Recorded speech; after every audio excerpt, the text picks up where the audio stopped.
Hello everyone, what is going on? James here, and today I am coming at you with some of my UFC 259 predictions. So, let's get into this then. So, first fight I'll be predicting will be Alexander Rakic versus Thiago Santos. Let's get into this then. So, a lot of people think Alexander will get the win. I mean, he's really good, isn't he? He's really skilled. I mean, I know he doesn't do a lot of grappling, but that guillotine he had on Volkan Oezdemir straight away, it was like, whoa, that's pretty good. And he's proved he can go the full distance against Oezdemir, but obviously, he can finish people as well. Like, look what he did to Smith, absolutely decimated Smith's legs. Who finishes Smith that quickly? And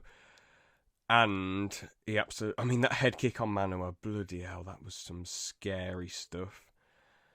But Santos, I know he's lost his last two. Lost to Jones in a mad close fight.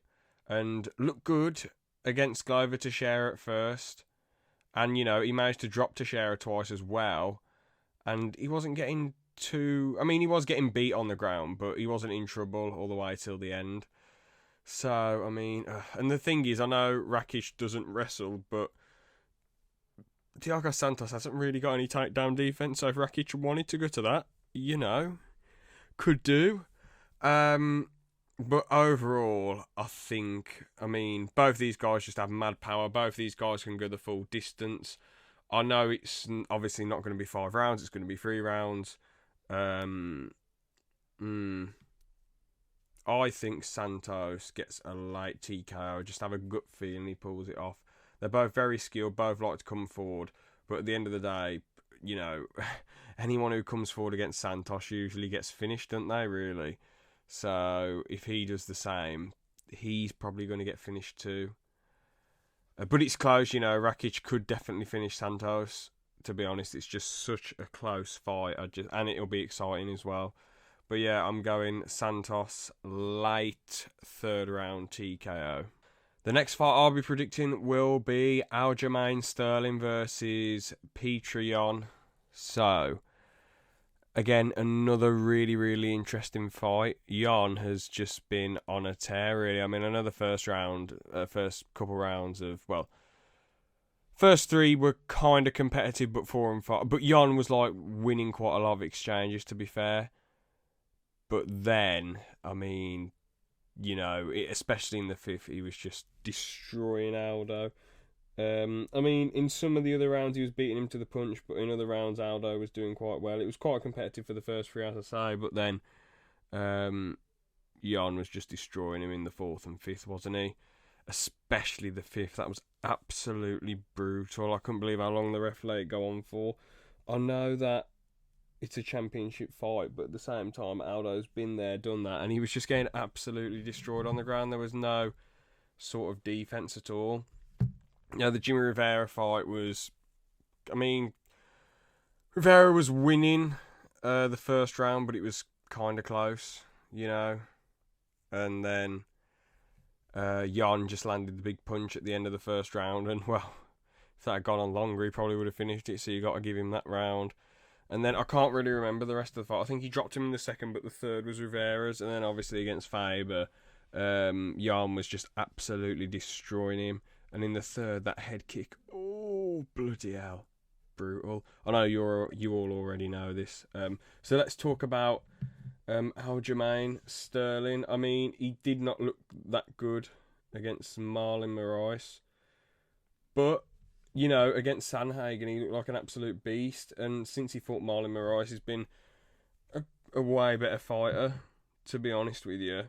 Who else has he beat? He beat Brett Johns, submitted Cody Stamen, beat Jimmy Rivera, beat Pedro Munoz, and the Corey Sanhagen one was amazing. So, but let's be real, Jan isn't going to be that easy to take down, is he?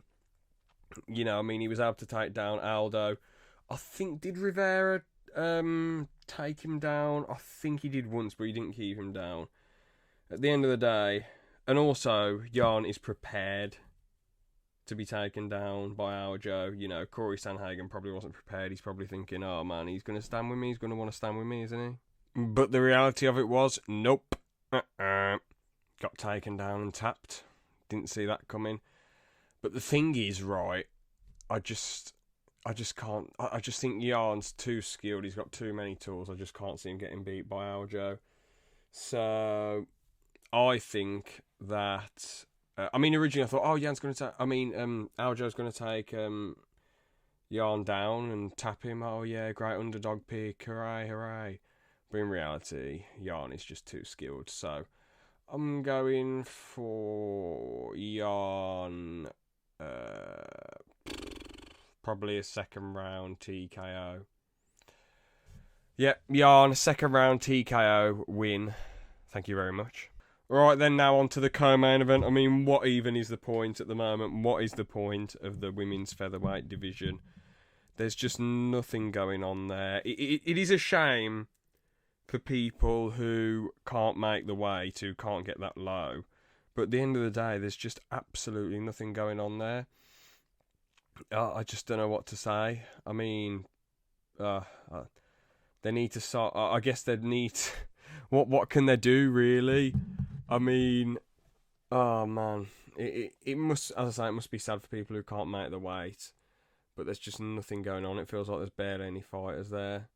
I suppose Megan Anderson could go into kickboxing. I suppose. Thing is, I'm not trying to be rude to any of the fighters at featherweight, but if anyone put up a match against Amanda Nunes, then, well, okay. It's difficult. It's difficult with beating the best people ever.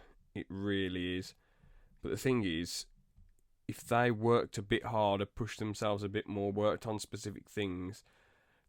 Okay. If someone could actually make it competitive against Nunes, it would be a lot more interesting. And actually, no, if there was like more people competing, maybe the UFC could just get fighters from 135 to go up to 45 in the women's division and be like, look, you've got to go up here and fight. You know, we need more people here. We'll pay you X amount of money. Because, as I say, it's going to be hard for the people who are too big to make that weight. So, like to make 135, you know.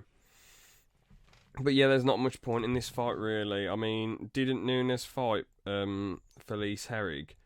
Or was it... No. Felicia Spencer, wasn't it? I really can't remember. I'm so sorry about this, everyone.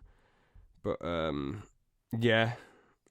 Like, Felicia Spencer, that's it. So, I know Megan Anderson's won the last few fights. Got a KO, pretty, well, not a really quick KO, but it was in the first round over someone. So, I mean, she's on a 2-fight win streak. It's not like she's lost recently, but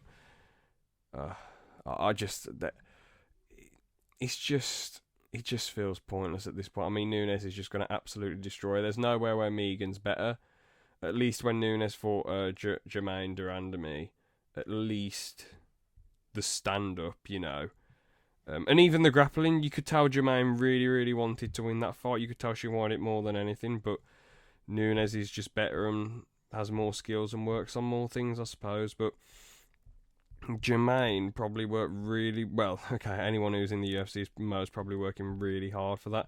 And she nearly got Nunes in a triangle and was doing alright in the stand-up. I'm pretty sure she landed a knee to her face. So that, you know, that was really good. And Felicia Spencer, at least Spencer was like, you know, pretty good in the grappling. And Nunes just wrecked her. So, yeah. But with Megan, it feels like Nunes has got better stand-up, better grappling, better wrestling, better fence work. I mean, Megan's got nothing on her. Megan's really cool, really nice person, it seems, you know, from the interviews and all that. But at the end of the day, Nunes is just going to destroy her. I'm going first round TKO. First round TKO for Nunes. Right then, so main event time. Jan Blachowicz versus Israel Adesanya. Right then, so... honestly, I'm just going to be real with all of you.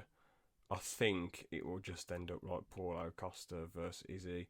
I mean, all Jan does is plod, and he's got really insanely powerful hands and pretty good boxing, but not really any head movement or any footwork. Doesn't really have good counter punching, really. I think he'll just get annoyed like Costa did, come forward. Well, he'll be getting leg kicked, pieced up from a distance a little bit, then he'll just keep trying to come forward and get clipped eventually. I know Israel does put himself in danger sometimes with some of the positions he's in when he's leaving like the pocket, but at the end of the day, you know, Israel's just really, really, really good. I mean, it's amazing how he's only £207 before weighing, which is pretty amazing because at middleweight he was undersized as well there, and now he's going to be undersized at light heavyweight. I mean, you don't really think to yourself, oh, he's going to put on loads of pounds to get to light heavyweight, but like you don't think he's going to be loads before he weighs in, do you? You just think, oh, maybe like he'll be £210 and cut from there, or even 212 maybe, but no, just cutting £2 like he did to middleweight.